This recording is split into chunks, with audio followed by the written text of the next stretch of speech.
21장에 나타난 말씀은 다윗이 인구조사를 했다가 이스라엘 백성들이 온역으로 7만 명이 죽게 되는 일이 일어나고 이 일로 인해서 오르난의 타작마당에서 하나님 앞에 제사를 드렸더니 하나님께서 재앙을 그쳤다 하는 이야기가 21장에 나타나는 말씀입니다. 이 말씀은 사무엘하 24장에 나타난 말씀입니다. 그런데 사무엘하 24장에 나타난 말씀과 서로 비교를 해서 봐야 될 필요가 분명하게 있습니다.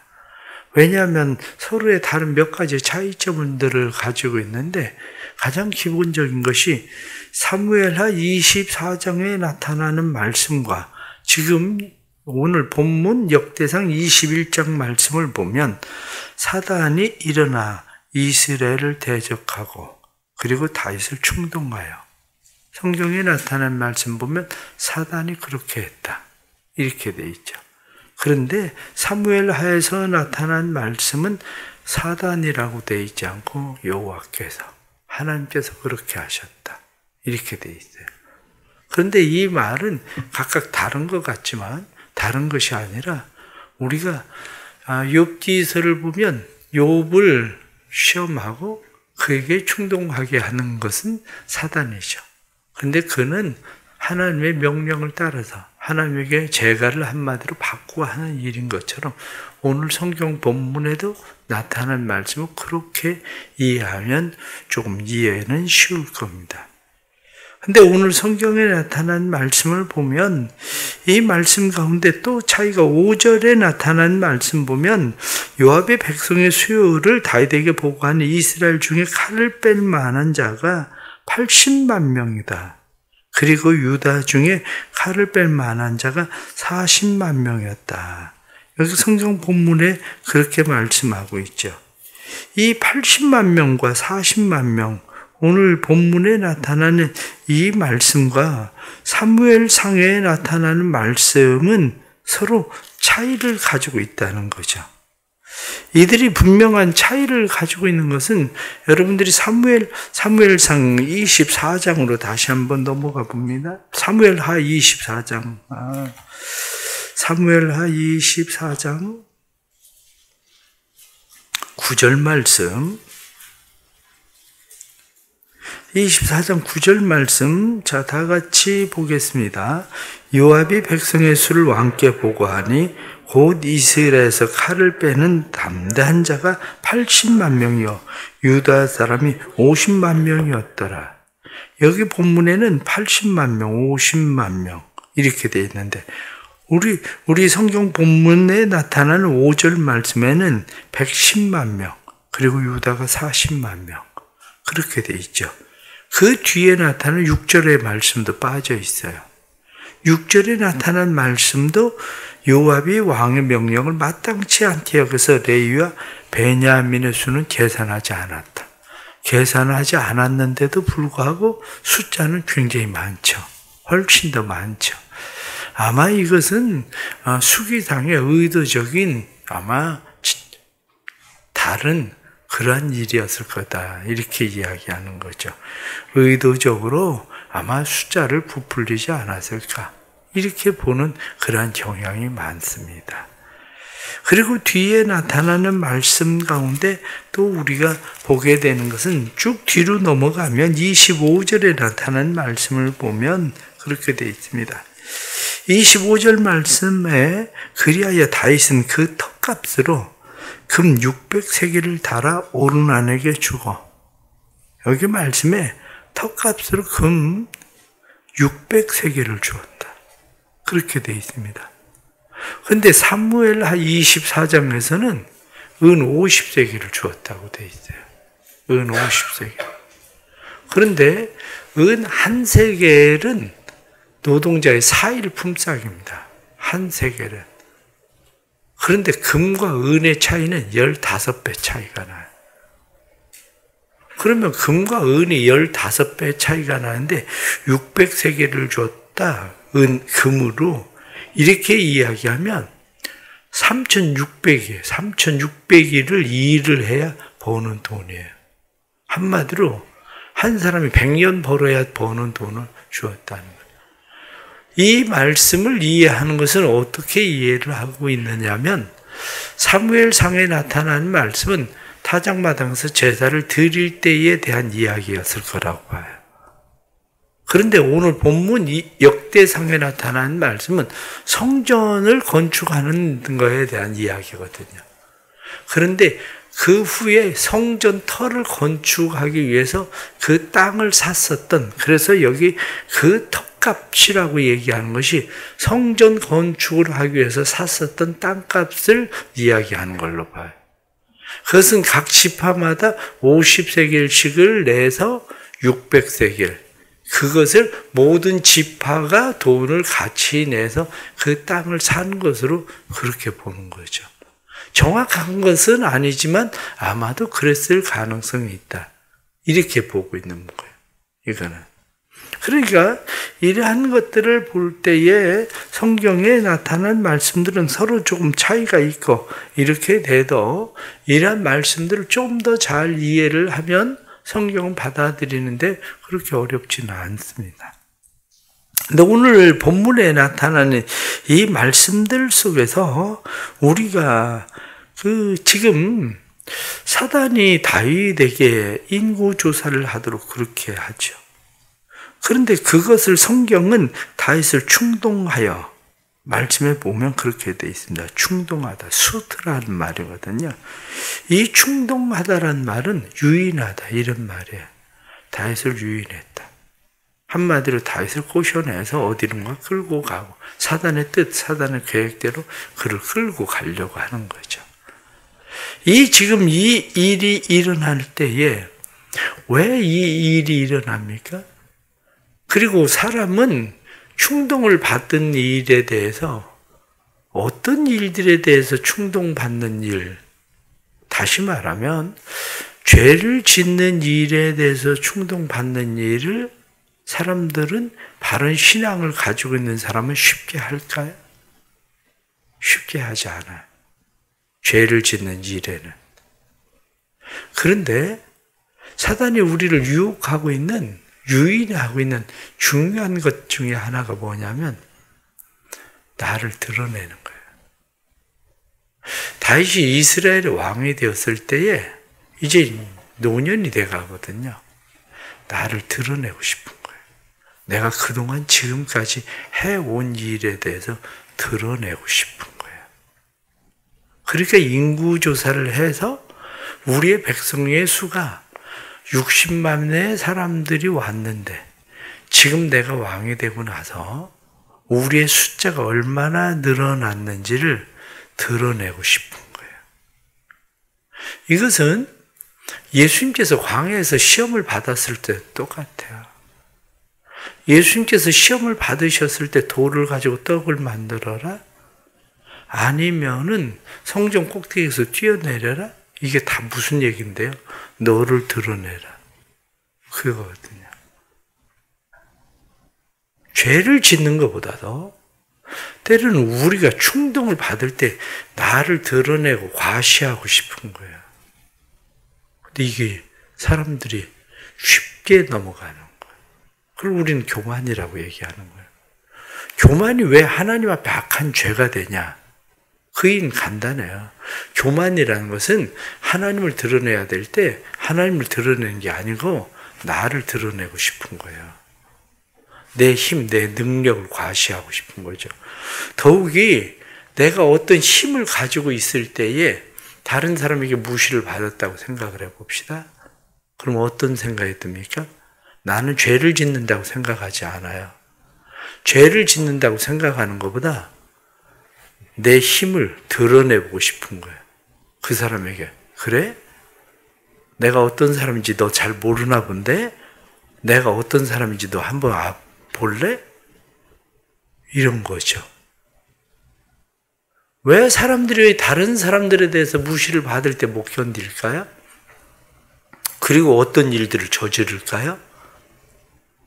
그게 다 내 안에 일어나는 사단의 충동, 그를 제어하지 못하는 거예요. 이 충동을 제어해야, 그래야 나를 드러내는 것이 아닌 삶이 되는 거예요. 또 오늘날 많은 사람들이 바로 이러한 일들에 실패하기 때문에 죄는 짓지 않아요. 죄는 짓지 않는데 신앙적으로 교만해요. 영적으로 교만해요. 그런데 그 일들이 오고 있는 결과가 뭐냐? 죽음이에요. 교만은 멸망의, 패망의 선봉이다. 이렇게 말씀하는 것처럼 결국 그것 때문에 죽는 거예요. 죄 때문에 죽는 게 아니라 그것 때문에 죽는 거예요. 그것 때문에. 그러기에 우리는 늘 생각해야 돼요. 내가 하나님 앞에 지금 서 있는 내 삶이 지금 사단에게 충동을 당해서 나를 어떻게 드러내보고 싶어 하는 마음이 일어나고 있는 건 아닌지. 여기에 대해서. 오늘 본문에 나타난 말씀은 할 말은 참 많이 있지만 오늘 뒤에 나타난 말씀을 다시 우리가 한번 말씀을 보면 말씀을 우리가 그 뒤로 넘어가서 자 17절 말씀 보면 그렇게 되어 있습니다. 하나님께 하르되 백성을 계수하게 한 자가 납니다. 내가 범죄했습니다. 죄를 행한 건 납니다. 그런데 이 백성이 무슨 죄가 있겠습니까? 하나님, 그러니까 내 집을 치십시오. 그리고 이 백성들은 하나님 재앙을 내리지 말고 용서해 주십시오. 이렇게 이야기해요.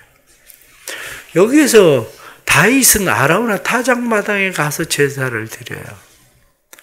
중요한 두 가지가 회복돼요. 중요한 두 가지가 회복되는데 가장 첫째가 뭐냐면 하나님의 은혜를 잊어버렸구나. 목동에 불과했었던 내가 이스라엘의 왕이 되고 이 자리에 올라와서 이 백성들을 다스리게 한 것은 하나님의 은혜였는데 옛날에 다윗이 처음에 왕이 될 때는 나 같은 사람이 왕이 됐다고? 내가 하나님의 성전을 지어드려야 되겠다 이 생각했거든요. 목동인 불과한 내가 왕이 되어서 난 백향목 궁에 거하는데 내가 하나님의 성전을 지어드려야 되겠다. 이 마음을 가지고 있었는데 그 마음이 어디로 갔나 사라졌어요. 왜? 백향목 궁에 오래 거하고 있다가 보니까 그 마음은 사라지고 나는 왕이라는 거야. 이 백성은 내 거라는 거야. 그런데 비로소 백성을 하나님이 치기 시작할 때 다윗의 마음이 하나님의 은혜였습니다. 내가 잘못한 겁니다. 이 백성들이 무슨 죄가 있겠습니까? 하나님, 제가 잘못한 겁니다. 그러니까 저를 치십시오. 처음 왕이 됐을 때 마음이 회복돼요. 아라우나 타작마당에서 예배를 드릴 때, 제사를 드릴 때 예루살렘에 하나님의 법궤가 들어올 때 마음이 회복돼요. 하나님의 법궤가 들어올 때 다윗이 어떻게 했습니까? 춤을 추면서 바지가 벗겨지는 줄도 모르고 하나님 앞에 그렇게 예배를 드리던 사람이 다윗이었는데 어느 날부터 그의 삶에 하나님과의 만남과 예배가 사라졌어요. 예배의 의미가 그에게는 점점 사라져가고 있었어요. 그런데 비로소 이 일을 통해서 깨닫게 되는 거예요. 하나님 앞에 진정한 예배가 살지 않았다는 거예요. 그래서 아라우나 타작마당에서 하나님 앞에 예배를 드릴 때에 성경에 나타난 말씀은 하나님께서 천사에게 명령해서 그가 칼을 칼집에 꽂으셨다고 성경에 되어 있어요. 하나님은 악한 자를 향해서, 교만한 자를 향해서 칼을 갈아요.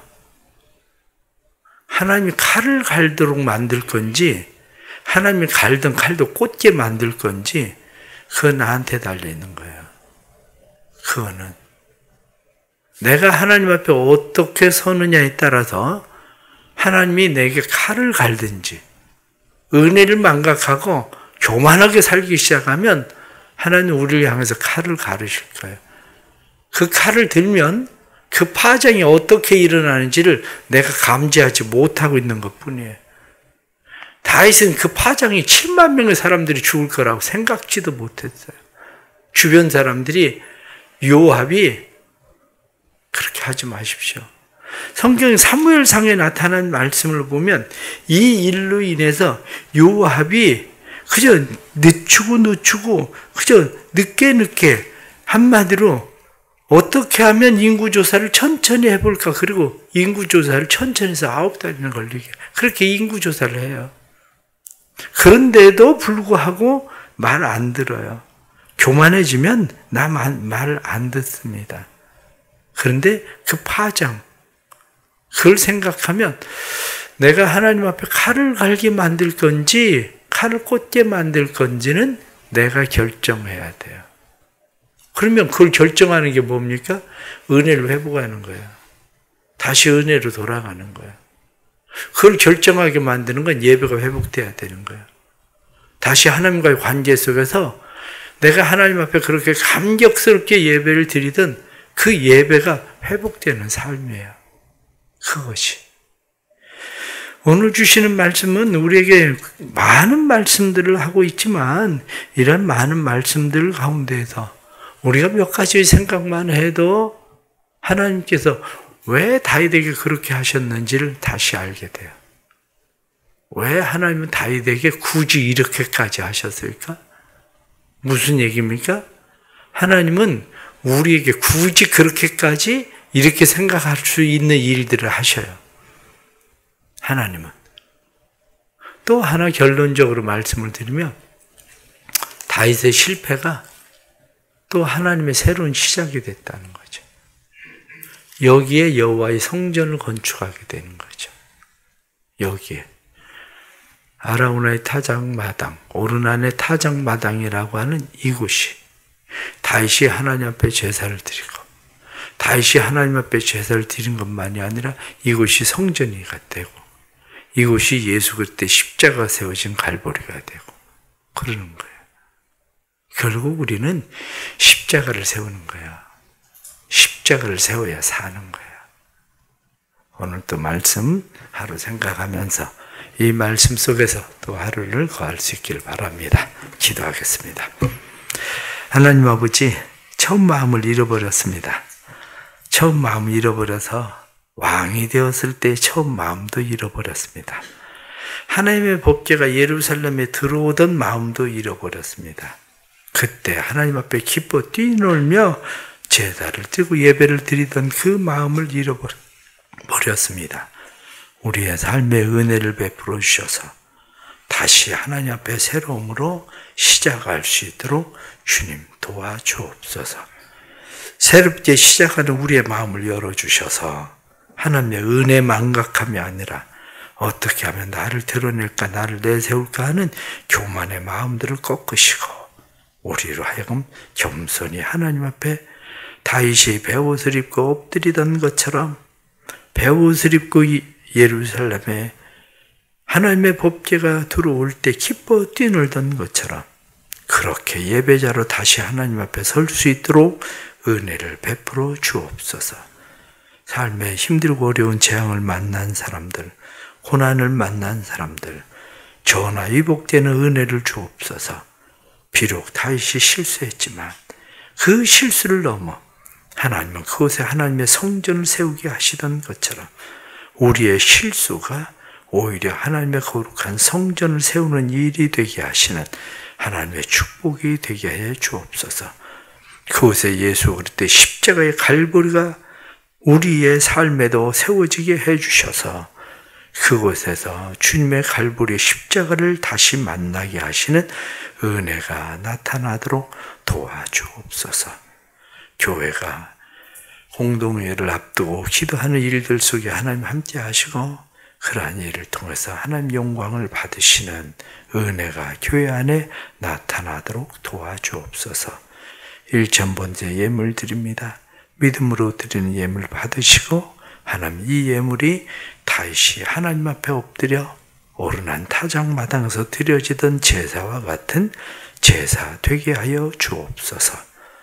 오늘 하루도 이 나라와 세계의 전쟁 가운데 있는 곳에나 기근 가운데 있는 곳에나 힘들고 어려운 주의 백성들의 삶에나 모든 것에 함께 하시는 하나님을 보게 해 주옵소서. 예수님의 이름 받들어 기도드리옵나이다. 아멘.